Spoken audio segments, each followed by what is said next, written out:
Hey guys, it's Steven and welcome to my first ever Yu-Gi-Oh video. Today I'm going to be showcasing my Umi Control deck. And just a little background on the channel, since it's my first video and it's everyone's first time here, would be I'm hoping to post competitive rogue decks mostly, because decks that are good enough that you can win your locals with them or get your invite at a regionals with them, or maybe even top 32 of YCS. If you really know the deck and you get good matchups and you get a little lucky, because that's the way I like to play the game. I like to play decks that not a lot of people, know what they do or play or expect to see, because I think it's a lot more interesting and fun than playing meta and the same matchups over and over again. I think it's fun to mix it up and be a little different, and that's how I've always played the game. I've been playing competitively for like, I don't know, maybe 8 years. I've gotten my invite to nationals every year playing janky rogue stuff like this, but I haven't ever actually attended nationals. So maybe next year will be the first year I actually go. But yeah, so let's get to the point. So today, stack profile is going to be Ocean Dragon Lord Kairyu-Shin Control, or Umi Control, depending on what you want to call it. This is kind of going to be a long video. I'm expecting this video to go over 30 minutes because I'm going to be explaining every card in detail, every interaction in detail. I'll go over a couple common combos, what your opening board should look like, and how to play certain matchups. So if you're interested in playing the deck, this should be your one-stop shop for everything you need to know about Umi Control. I've been testing this deck for about 2 months since before it came out, and I have played it at one regional already, which is the regional right before nationals, before Sprite Power the Elements format, when it was like Punk decks and Sword Soul and Despia at Branded. So I'll explain how that went when we get a little bit later. So let's go over the most important monster in the deck. The reason why the deck works is Ocean Dragon Lord Kairyu-Shin. While Umi is on the field, each player can only control one face-up non-water monster. This effect is insane. If you control this card, this monster, with the field spell, your opponent can only control one non-water. And if they control two or more, they have to send, so they only control one. So it's basically like goes in match, or there can only be one when you flip it, right? So if you summon this monster into a board of like 5 huge boss monsters, I did that at the regional, into a Drytron board. Like, I activated the field spell, he didn't negate it with Baron to floor because he didn't know. And then I just summoned Kairyu-Shin. Like, he sent, so he only controlled one monster. Card is nuts. You go first with this. Most combo decks cannot even play, because most combo decks don't play water monsters, and they most of them need at least 2 monsters on the board to like Xyz, Link, Synchro, Fusion, whatever. And this card just says no. It's literally Kaiser Coliseum. If you guys know what that card is, this card is disgusting. And then on top of that, not only is it a game-winning card on its own, but during your main phase, you can add from your deck to your hand one Umi, Kairyu-Shin Spell Trap, or Sea Stealth Spell Trap. Then you can only use this effect once per turn. This card is crazy. Every turn, you're generating advantage. So you're searching either this card, which always counts as Umi, right? Or you're searching Sea Stealth 2, because it's a Sea Stealth Speller Trap. This is a Kairyu-Shin Speller Trap, and this is obviously a Sea Stealth Speller Trap. Any of those 4 cards, you're searching every single turn with him, and all of them are crazy strong. I'll go over what they do a little bit later, but know that this is the card you always want on the field. If this card is on the field, you're probably winning. The duel's probably about to end. If this card is not on the field or it's negated, it's going to be rough, but we have ways to play around that. I'll show you. Next card, Electric Jellyfish. This is a starter and also a negator. This card is crazy. So you send one Umi from your hand, deck, or face up from your field to grave. Special any water from your hand. So immediately this plus Kairyu-Shin is full combo, because you normal summon Jelly. You can send Legendary Ocean from deck because it always counts as Umi for Jelly, and then special Kairyu-Shin right from the deck, or right from your hand, and then search this card, which can activate the Umi back from your graveyard. We'll go over that later, but this card is crazy. So not only is it a starter that gets Kairyu-Shin on the board, and also like Mega Fortress or Doom Kraken or whatever if you wanted them on the board. When your opponent activates a monster effect or spell card or effect while Umi's on the field, you just negate it, and he gains 600 attack and defense permanently. So it doesn't destroy, which is something to note. It just negates, right? So that's like because it doesn't destroy the monster effect, it just negates it. But a lot of times you're using this on like spells or crucial monster effects, or like side deck spells, so it doesn't really matter. But this card is crazy.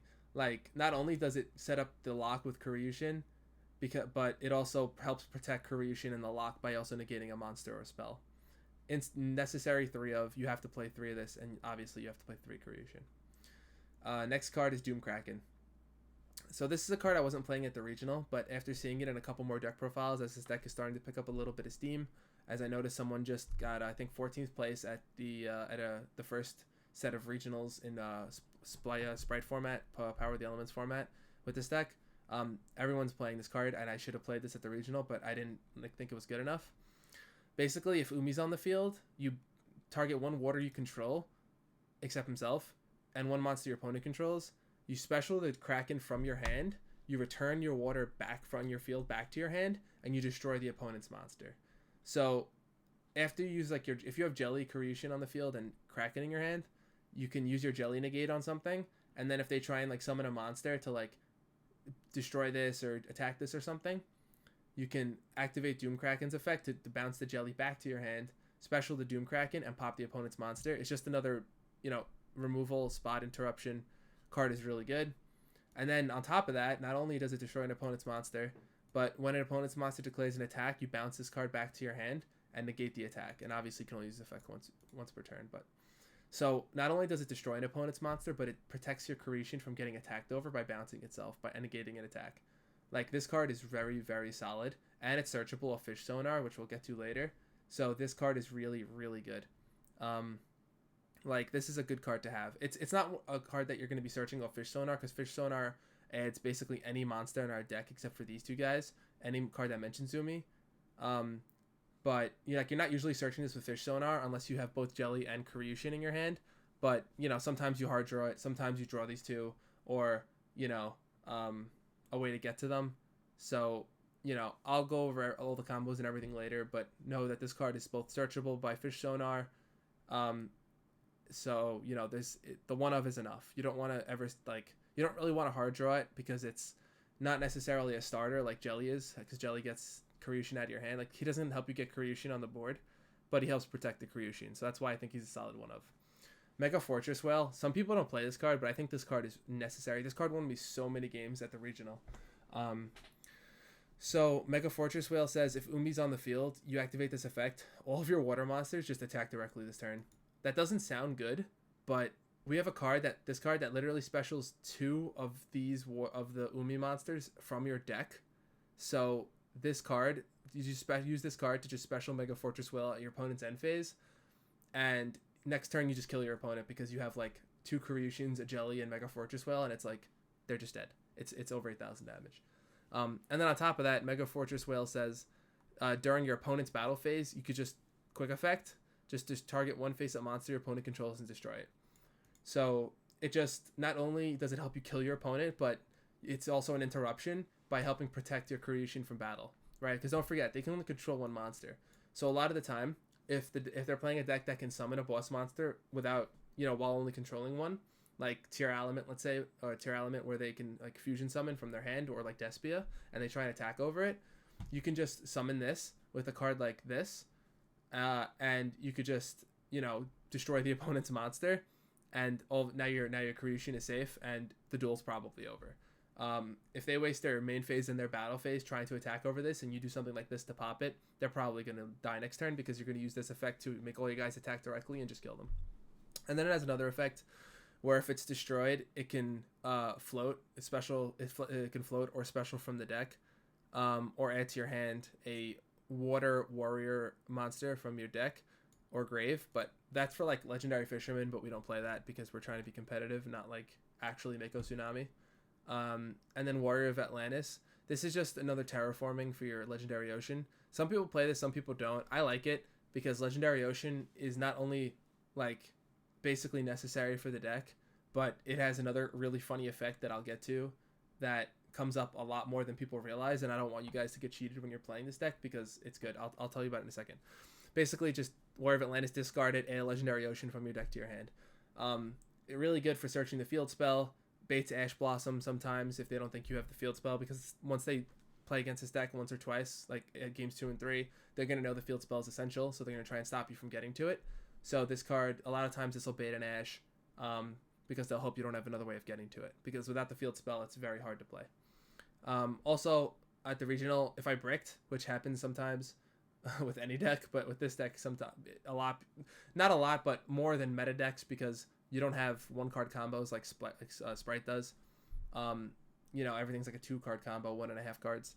So a lot of times if I draw Jellyfish and Warrior, and I either have the field spell or don't need it necessarily, then I'll just summon Jellyfish, and I'll use Jellyfish to special Atlantis, because don't forget, Jelly can special any water. It doesn't have to be an Umi monster. I'll use Jellyfish to special Warrior of Atlantis, and I'll go into Bahamut Shark and summon a Toad, because then, and I'll make sure to detach the Jelly if I already have access to the field spell, so that when the Toad negates something, I'll just add the Jelly back to my hand for next turn. You know, and do that. So if you bricked hard and you open these two, but like no other way to summon him, Kairyu-Shin, then you just do that play, and it's not that terrible. Because a lot of times you're backing up with like there can only be one, or a Sea Stealth Attack, or a Dark Reef or something. And then we have a Legendary Ocean, which is the heart and soul of the deck. I wish this card had a foil printing, because I have every other card in this deck basically foil except for Demise of the Land. But yeah. So, a Legendary Ocean. This card's name is always treated as Umi, the reason why we play it. And then all water monsters gain 200 attack and defense. Applies to your opponents too, which is annoying because it allows Toad to attack over Kairyu-Shin. Like an opponent's Toad if they're playing Sprite. Or Sprite. I keep calling it Sprite, the OCG name. And then this effect is amazing, and it's hilarious. Reduce the levels of all water monsters in both players' hands and field by 1. Okay? This is hilarious. Because it makes... First of all, it makes Kairyu-Shin level 4, which is the reason why we play it, so we could just straight up normal summon him from our hand if we don't have Jellyfish to special him from our hand.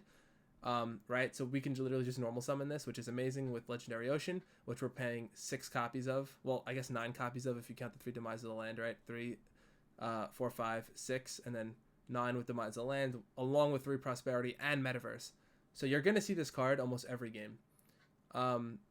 Turn 1, because it's like a very high percentage. It's like 75% or something ridiculous. It's like a very high percentage chance of seeing this. So you're going to see this card in your hand like every game, basically. Or you're going to see this, so you're always going to be able to play usually. But the reducing level is like very good, because so Kairyu-Shin says your opponent can only control 1 face-up non-water, which means they can control as many waters as they want. So a lot of people, when they start playing this deck, think like, oh, Sword Soul's a bad matchup because the token is water and Moye is a water, right? So they'll say like, oh, they can go Moye into token, summon Chi-Xiao, and then like Chi-Xiao negate, right? Because Moye is a water, token's a water, and Chi-Xiao's not a water, but they don't have any waters when they have just Moye and the token, so they can go into Chi-Xiao. But they can't. Since this card reduces the levels by 1, the token and Moye become a 3, which means they can only summon a level 6, which they don't play a level 6 synchro in the deck. So and even if they control another monster, like let's say they have a Taya or the level 6 guy, the long one or Long Yuan, let's say they have him or Taya on the board, which are both non-waters, right? So that's their 1 non-water, but then they summon Moye and they use the effect to get a token, which is fine because they're both water. They can't go into any monster, because the only Sword Soul monster, the only extra deck monster that Sword Soul plays that's water is Cheng Ying, and he's a 10, right? 1, 2, 3, 4, 5, 6, 7, 8, 9, 10. And there's no way for them to get to 10, because if they have the level 6 guy, this guy, and then they have the token, which is a water, the token becomes a level 3. So 3 plus 6 is only 9, so they can't actually summon this, which is funny. You might say, oh, they can use Taya and the token to go into like the Yang Zing guy to go into Yazi, but they can't because he's a dark. So once they control Taya, which is a wind, and the token, which is a water, they can't attempt to go into another non-water. They can't attempt to go into Yazi, which is a dark. So if this card is on the field against Sword Soul, they literally, the only way they have to play, other than like negating your Kairyu-Shin obviously, is like using Vishuda, this guy, they have to like banish him from their hand or like send him with Vessel to like bounce the field spell back to your hand or bounce the Kairyu-Shin back to your hand. That's the only way they have to play. If they don't have access to this card, they basically can't play the game and you just auto win the matchup immediately. And then against a more competitive deck right now, which is Sprite, a lot of people are worried about this deck's matchup against Sprite because Sprite plays a lot of water monsters with Swap Frog and Ronin Totem and Dupe Frog and everything. But you shouldn't worry because it reduces the levels. So so they can't go into Toad because Toad requires 2 level 2s, and Swap Frog and Ronin Totem both become level 1, so they can't go into Toad. And funnily enough, Sprite Elf requires 2 monsters, including a level, rank, or link 2, which they can't go into because if they have a frog on their field, right? So they can only have 1 Sprite on their field and 1 frog on their field. Well, as many frogs as they want, but only 1 Sprite because none of the sprites are water, right? So that's their 1 non-water. And then if they have any frog, which is a water, they can have as many frogs as they want, but it doesn't matter because they're all level 1. And they can't go into Elf because even though they have a 2, which is a Sprite, and any other monster, because this only requires 1 of them to be like a 2, they can't summon it because it's a fire. So they already control a non-water being one of the sprites, like a blue, let's say. And since they have a dark, they can't attempt to summon a fire. So this card, like, again, auto wins that matchup. This card plus Kairyu-Shin auto wins that matchup because they can't go into Toad because it reduces the levels, so they can't attack over it easily. They basically have to have a way to negate this or a way to get this off the board or this off the board, or else they just can't play the game. So the good thing to know about this, remember, it reduces the levels. It's even funny, I even played against someone playing Nekroz, which is a ritual water deck, and I'm like, oh no, this is a bad matchup because they're all water. And then I realized it reduces in the hands too, like that's why we can normal summon him as a 4.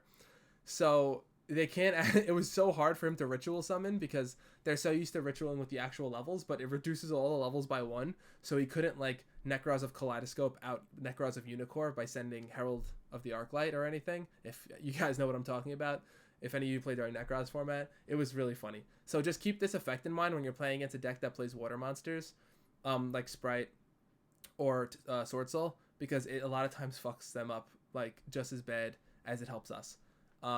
So definitely keep that in mind. Also, the effect to reduce the levels doesn't matter against like water decks that play like link monsters, like Marinsis, let's say. So this deck's worst matchup is like Marinsis or Mermel, but and like Sharks, like any water deck, this deck really struggles to beat. It's possible to win, but it's very difficult. So just keep that in mind. But every deck has bad matchups, right? No deck is perfect, especially not rogue decks. So next card, Dark Ruler No More. This is a card that I'm just playing for the current format. This will change in the future depending on if this card is needed or not. This card can be swapped with either Gozen Match or Solemn Judgment or other hand traps like Ash Blossom or Impermanence, Infinite Impermanence if you'd like. I just think this card is very necessary in the current format with Sprite being such a prominent deck. You know, you activate this card on a Sprite board or you know, a tier element board, and it's very strong. It allows you to, the reason why this card is extra strong in this deck is you activate this and then you summon out your Kairyu-Shin with the field spell, and now they have to send, so they only control 1 monster, and a lot of times they can't do anything to stop you because they can't use their monster effects. So you know, you activate this, you activate this, you normal summon him, or you activate this, you summon him, you special him, he searches this, you activate it, and you're winning that game 90% of the time because they can't do anything to stop you, and now they're locked under Kairyu-Shin, and a lot of time they spent all their resources to make that board. So very strong card in the format. Yeah, it sucks going first. You can play Drop It if you like. I played Droplet at the regional and it was fine. And I have Droplets. It's just, I think this card is better this format because this deck doesn't really want to discard cards or send cards from the field to the grave for Droplet. So I think this card is slightly better right now, but you can play Droplet if you prefer. 3 Demise of the Land, along with the 2 Mystic Mind, that these go together. Demise of the Land just says, when your opponent specials a monster, activate a field spell directly from your deck. Normally this is used in pure Mystic Mind decks or like the Sky Striker Mystic Mind deck, and it's being used here for Mystic Mind because Mystic Mind is just a very good card, almost essential card to run right now in the format to compete for rogue decks.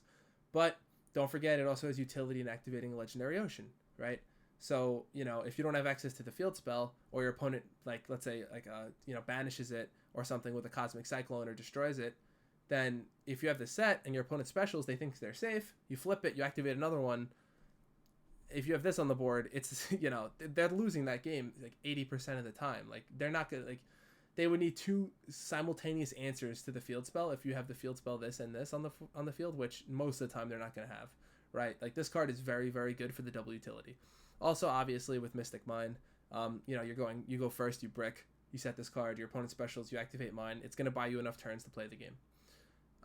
Everyone knows what Mystic Mine does. If you don't know what this card does, just, you know, give it a quick read. Everyone should know what this card does. It's really, really good. It's really degenerate, but it's really good. You don't have to play Mystic Mine if you don't want to. I didn't play Mystic Mine or Demise of the Land at the regional. Instead, I played Hand Traps. I played 3 Ash Blossom for like Despia branded, and I can't remember what the last couple cards I played to replace these. I played Dualities, Pot of Duality, but I'm not a huge fan of Duality in this deck anymore. You can play it if you want, mess around with it, but I'm not a huge fan because it does stop you specialing Kairyu-Shin out with Jellyfish. Next card. Fish Sonar. Fish Sonar is literally just a reinforcement of the army or the searcher of the deck. It just says add 1 level 7 or lower monster from your deck to your hand that mentions Umi or is a water normal monster. And then if Umi's on the if Umi's on the field, you can special 1 water normal monster from your deck. We don't play the water normal monster because we don't want to play bricks in our deck. The only brick we're really playing is this, and this isn't even that bad because you can special it out with Jelly. So we don't really want bricks in our deck. And this is literally just a rotor for either Kairyu-Shin, Jelly, Doom Kraken, or Fortress Well. 90% of the time you're using this to search Kairyu-Shin or Jelly, whichever one you don't have. Or if you have both, you're searching Doom Kraken every single time for the extra interruption. So yeah, I like Fish Sonar a lot. Necessary 3 of, again, just your main searcher, you gotta play 3 of it. Pot of Prosperity is the next card.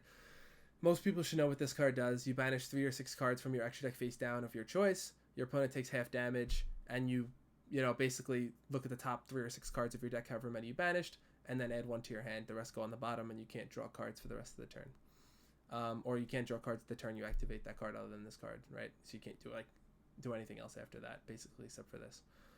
So this card is, in my opinion, kind of necessary in this deck because this card is so important along with the field spell usually.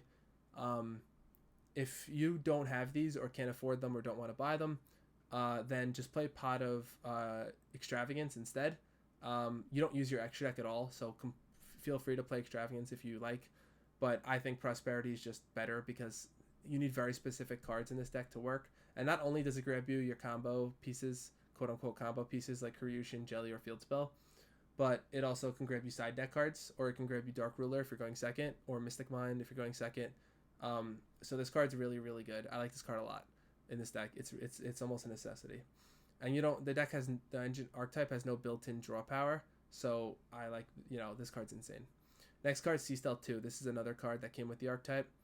I don't remember if I played this at the regional. I don't think I played this, but I should have. This card is very good. So it counts as Umi while it's on the field or in the grave, right? So immediately, like, if you have this and this on the field, if you have the field spell and the Sea Stealth 2, and they banish one of them, you still have Umi, so his effects are still turned on, Jelly's effects are still turned on. And then your opponent cannot target water monsters you control with non-water monsters effects. This comes up a lot.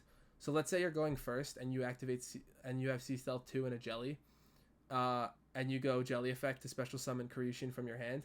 They can't Veiler you because Veiler's a light and he's obviously a water, so they can't target your Jelly with Veiler.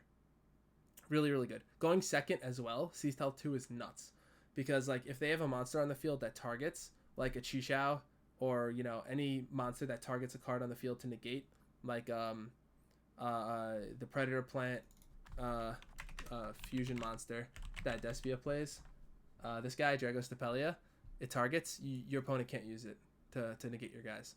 So this card is very good. And then on top of that, so not only does it have targeting protection, and not only does it count as Umi, but at the start of the battle phase, you special any monster from your hand or grave, or one monster. You can special summon from your hand or grave one monster that mentions Umi or a water normal monster, but it gets destroyed at the end of the battle phase. So, like, that's really good too, because, like, let's say it's a grind game and you're grinding against a deck, and you have a Kairyu-Shin in the graveyard or a Fortress Whale in the graveyard. You can just straight up use Sea Stealth 2 to special the Kairyu-Shin in the battle phase, and your opponent like has to send so they only control one monster. Or if you're going second against them and they let this card resolve, like if you go activate this card again and you're going second into a board of like 5 boss monsters and they let that card resolve, you go okay battle phase and then you go activate effect to special from the hand. Like let's say they don't have anything that can negate effects, only activations for whatever reason. You just special summon Kairyu-Shin from your hand and they have to send so they only control one non-water. So this plus this is a board wipe if they let this resolve, right? So if they let the activation go through and they don't have a card that can negate the effect of it, let's say, it's a board wipe. Card is very, very good. And obviously the way to get around the destruction is by bouncing the monster you have with Kraken that you special back with Kraken, which you can do, which brings it back to your hand so it doesn't get destroyed. Another good target to bring back with this is Mega Fortress, because don't forget during the battle phase he pops an opponent's monster, so you can just use that to bring back a whale from your hand or grave and then destroy an opponent's monster. You could bring back a jelly if you haven't used a jelly negate this turn because it is a hard once per turn, but you can bring back a jelly if you want. There's just a lot of cards you can this card is like super good. I would definitely play it. Either at least 2. I was torn between 2 and 3. I'm leaning towards 3 because you kind of want to see it because it's extra protection, but I could see playing 2 as well. Okay. Terraforming, obviously, just to grab the field spell, or Mystic Mine if you're going second and you need it. Nothing to say there. This card, Kairyu-Shin Dark Reef. This is the reason why the deck is so resilient and actually like playable in my opinion, because this card and C-Stealth Attack are nuts. So Kairyu-Shin Dark Reef says send an face-up Umi you control to the grave. So either Legendary Ocean or C-Stealth 2. Don't forget this counts as Umi on the field or in the grave. So you send one of those 2 from your field to grave. Special up to 2 monsters with different names from your hand or deck that mention Umi or are water normal monsters in defense position, and then if your opponent controls a monster, you get to special summon normal monsters, but we don't use that effect because we don't play normal monsters. So basically this card is just like a double emergency teleport. It specials any 2 of this, of Kairyu-Shin, Jelly, Doomkraken, or Mega Fortress right from your deck by sending either a Legendary Ocean or C-Stealth 2 from field to grave. This card is disgusting. It is so good. And it's a Kairyu-Shin Speller Trap, so you can search it with Ocean Dragon Lord. Like, this card is ridiculous. Your dream board, your ideal turn 1 board, is going Jelly into Kairyu-Shin, and then having access to the field spell as well as one of these 2 in your hand. If you draw these 2 cards plus one of these 2 cards, you have basically full combo, and you're going to win that game like almost every time. It's so strong. Okay, so this card, you could play 2 of it if you want. I may have played 2 at the regional. I don't remember, but card's very, very good. Next card. C-Stealth Attack. Continuous. Very, very good card. When this card is activated, activate 1 Umi from hand or grave. So you can activate either C-Stealth 2, because don't forget it counts as Umi in the field or grave, so you can activate a C-Stealth 2 from your graveyard if they destroyed it. Or you can activate a Legendary Ocean from your hand or grave back to the field. So that's why the Electric Jellyfish sends Umi from deck to grave as cost, because you can go Jellyfish into Kairyu-Shin, Jellyfish send a Legendary Ocean, special Kairyu-Shin from your hand, and then Kairyu-Shin search C-Stealth Attack, which on your opponent's draw phase, you flip this and activate the Legendary Ocean from your grave that you sent with Jellyfish. Super strong. And then, so it activates an Umi, and then, once per turn, you can banish 1 water you control until the end phase. This turn, face-up spells, traps you control cannot be destroyed by opponent's card effects, even if this card leaves the field. So you can banish any water you control till the end phase. It comes right back. And it protects all of your face-up spells and traps from destruction. So your field spells, your C-Stealth 2s, itself, there can only be 1. It protects all of them from being destroyed. So they can't Twin Twisters, they can't Lightning Storm, they can't Harpy's Feather Duster, nothing. And then at the start of the damage step, this is the crazy effect. If your water monster whose original level is 5 or higher battles an opponent's monster, it just straight up destroys the opponent's monster. So it protects Kairyu-Shin from being attacked over, because it says original level of 5 or higher, and because he's in level 4 with Legendary Ocean on the field, but his original level is 5. So it basically prevents your opponent from attacking over Kairyu-Shin or Mega Fortress Whale infinitely. This is not a once per turn effect. It doesn't say once per turn like this effect does. As many monsters as your opponent has, if they try to attack over Kairyu-Shin or Mega Fortress Whale, this card just destroys them. Card is insane, and it's a C-Stealth, so it's searchable off Kairyu-Shin, right? Card is disgusting. All right, that's it really for the engine. Then it's just two. There can only be one because they're all different. Kairyu-Shin's a sea serpent. Jellyfish is an aqua. The Kraken's an aqua too, so there's a little bit of confliction there. But Mega Fortress Will is a fish, and he's an aqua, but he should never be on the field. So it doesn't really hurt us because, he's a sea serpent and he's an aqua, and these are the two you only really want on the field ever. Sometimes Doom Kraken, but he's not essential like these two are. So this card doesn't hurt us, and this is the main reason how we can beat decks that counter us, like Marincess, because they're all Cyberse, right? Marincess, the whole deck is Cyberse, so if you activate this, they just auto lose to this card. And then also other decks like Sharks, where a lot of them are fish, this card helps in those matchups as well. And then obviously Metaverse, because this activates either Legendary Ocean or Mystic Mine from our deck to our field. So another way to get to our field spells, because they're so essential for this deck. Okay, so now side deck. Side deck isn't really, like, it can change depending on format. This is just what I have right now. Godarla, just to get rid of problem monsters. The deck really struggles getting over, like, Towers monsters, like the Arrival Cyber Static Nister, or things like that. So we need some kind of answer, in my opinion, to those in case we face them. 3 Cosmic Cyclone, just for, like, random trap heavy decks like Eldritch or something, or decks that you really need spell and trap removal. 3 Evenly Matched, for just a really, really good card. And in this deck, we don't really care about our battle phase, right? Because we're not, like, trying to kill them, we're trying to control the game. So by getting rid of your opponent's card advantage with Evenly Matched, you're, slowing the game down to where you want it to be. And once you, summon this guy and start searching every turn, the duel's over. Goes in match, doesn't hurt us at all. Hurts a lot of decks very badly. And then 3 Solemn Judgment, for when you're going first, you always put these in. Card is crazy. And then extra deck doesn't really matter. I just threw in a bunch of rank 4s and water monsters and stuff. You could put in whatever you want here. I didn't go into it. I lied. I went into it once or twice at the regional because I bricked and I opened Warrior of Atlantis and Jelly, and I used Jelly to special this to go into Bahamut Shark into Toad. You don't have to do that. You could just go right into Baguska if you want, or Dweller if you know what you're playing against, or Tornado Dragon, or a different rank 4. Pick whatever you like. It's just this Bahamut Shark into Toad is nice because then when Toad sent to grave, it can add back the Jelly if you detach it, so that's really good. Okay, let me see how long this video is. Alright, we're already sitting at 32 minutes, so I'm going to stop it here. Hopefully this deck profile, you guys learned something from this deck profile and you know how to play the deck. I will say that at the regional, really quick, I already had my invite going into it because I got it with Trap Eldritch a few months ago at a New Jersey regional. At a Philly regional, actually. So I don't remember my matchups because it was over 2 months ago or a month and a half ago. But basically, I made it to round, I believe it was round 8, and I had 2 losses. And I was just basically playing at that point for fun because I couldn't top 8 anymore, which is all I cared about. So I played against, I was playing against I think it was an agent guy. You think he was playing agents, and I beat him. So yeah, the deck did really well. I've won locals with this deck a bunch of times. I did well at the regional. I really think this is a sleeper deck right now, and if you want to play a cool deck, you want to feel like Mako Tsunami, and play this deck, I definitely think it's worth a shot. The deck's super cheap. The only expensive card in this whole deck is Pot of Prosperity, and you can even swap it out for Pot of Extravagance or Pot of Duality if you want.